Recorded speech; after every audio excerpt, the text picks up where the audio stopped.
3, 2, 1.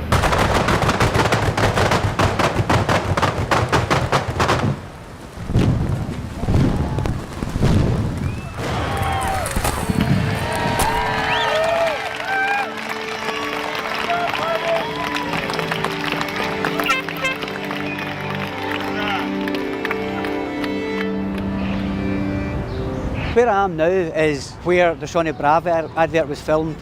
They searched all over Europe and then found this estate in Glynn. It was ideal because there were derelict buildings and about to be pulled down, so it didn't matter that we exploded paint all over them and they ended up all multicoloured. Stand by, initiate firing sequence. And then they say action, and all of a sudden, bang, bang, bang, bang. Nearly everyone I've spoken to has assumed that it was all done in CGI. It wasn't. Every explosion you see was an actual explosion. What we were really doing is filming a 60-second firework display. But instead of fireworks being explosives with light, we're doing it with paint and liquid. You had one go. We had one go at each shot. There was no way of pretending you hadn't done it already. We had to work out how to defy gravity and deliver tons and tons of liquid very, very, very high up into the air. A lot of the barrels we fixed to the side of the wall of that building, but others are going off in mid-air, and those had to be hung from enormous cranes very, very high up.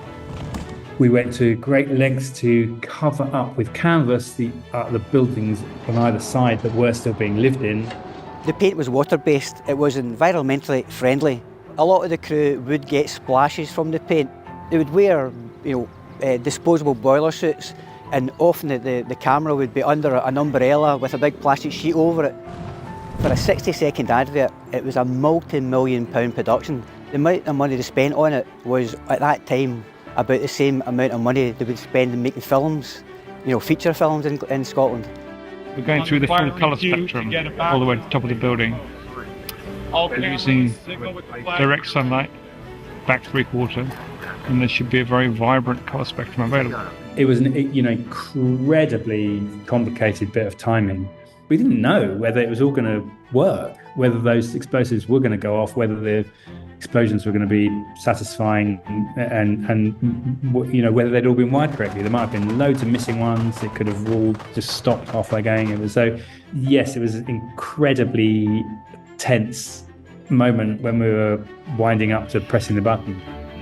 It's hard to think of any other commercial in recent history that was as ambitious from just a logistical, technical point of view of making that all work in those 6 seconds. Very satisfying to be part of.